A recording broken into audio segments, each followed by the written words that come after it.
Hey guys, welcome back to the channel. I'm Callie, and today I'm going to be doing a quick run through of my October TBR. Excuse the lighting, it is very early in the morning and the sun is just right up in my face. So I'm over by my TBR cart and I'm just gonna run through real quick what I plan on reading. I got into a bit of a reading slump in September. So I'm still trying to play some catch up, which you'll see, I still have a bunch of books back there that I haven't gotten to yet. So I'm just going to stick to the just straight what I hope I can at least finish in October. We shall see. I get married at the very beginning of November. So that'll be interesting to see how my reading habits change the closer we get to my wedding. So without further ado, I'm just going to jump right in. So the first book I have on here is The Beautiful by Renee Ahdieh.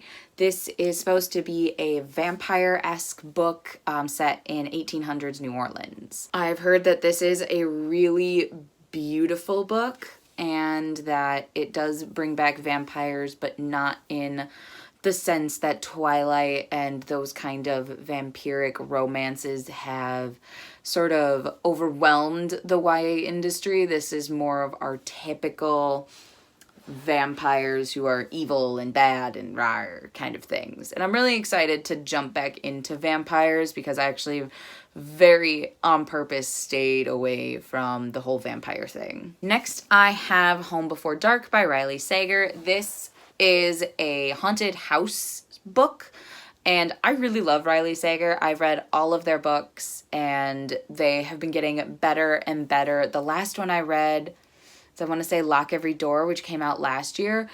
I read that in one sitting and was just horrified the entire day and was screaming throughout my house because I was just scared.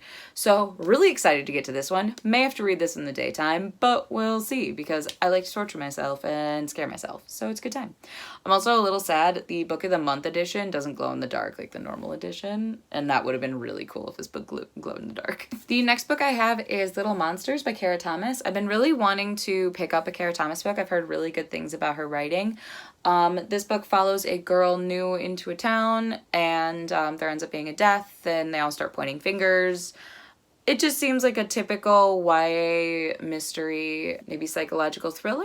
I have no idea. I'm going to go into this as blind as possible because contemporaries tend to spoil themselves fairly quickly and I'd rather avoid that. Next, I have The King of Attolia by Megan Whalen Turner. This is book 3 in the Queen's Thief series. I didn't super care for the second book, but the way that these books end, they always end on, I don't want to say a cliffhanger, but intrigue. So I always get more interested and more hyped up for the next book. So that's why I keep picking them up, even though I'm not like the biggest fan of them. So I'm interested to see where the story is going, considering how the last book ended. Next, I have Star Daughter by Shveta Thakrar. This follows a girl who is the daughter of a star and then ends up accidentally showing her magic when she's supposed to be in hiding and has to go up to the stars to join the court, and there's these games and it's supposed to be a beautiful mixture of Hindu mythology and fantasy. So very, very excited to get to this. Plus this book is just so pretty. Oh, I'm so excited to read this. I have Flamecaster by Cinda Chima. I am finally getting around to this. I read the first quartet last year. I want to say early last year.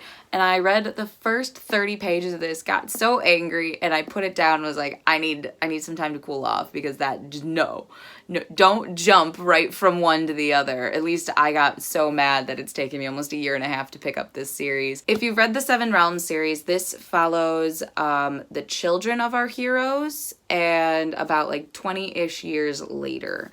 So really excited to finally jump into this and see where my favorite characters from the Seven Realms series have ended up. Next, I have Between the Spark and the Burn by April Genevieve Tulchke. This is the sequel to Between the Devil and the Deep Blue Sea, which was interesting. I liked it, but it was strange. I feel like every 50 or so pages, I'd just be looking at going, what did I just read? So it very much kept me intrigued, and I'm really interested to see where this is going, because the way that it ended, it didn't I have no idea where this is going, and I am extremely intrigued to like figure it out. I have Shielded by Kaylynn Flanders. This is about a princess who basically she's been told her entire way to save her kingdom that has been at war for generations is to go off and marry some dude. But when her caravan is attacked on the way to her new betrothed, she ends up finding out this secret.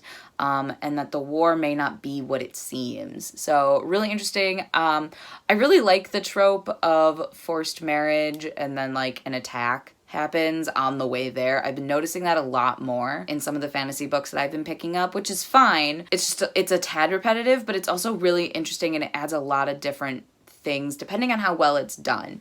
So I hope this is done well. I actually haven't heard a ton about this since it came out, so I am intrigued to get to it. Next, I have Smoke in the Sun by Renee Ahdieh. This is the sequel to The Flame in the Mist.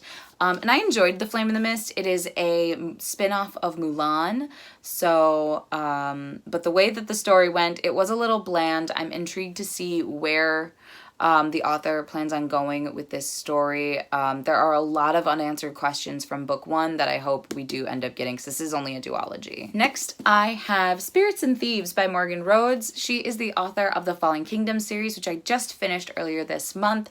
This is her spin-off series following millennia before the events of Fallen Kingdoms, and I'm really excited to get a lot more of the mythology and the history of the world. I feel like that was one of Fallen Kingdom's strong points, was just how deep and amazing that this world building and history was. Next, I have Ghostly Echoes by William Ritter. This is book 3 of the Jacoby series, which is very much Doctor Who meets Sherlock, and that's what every book has been.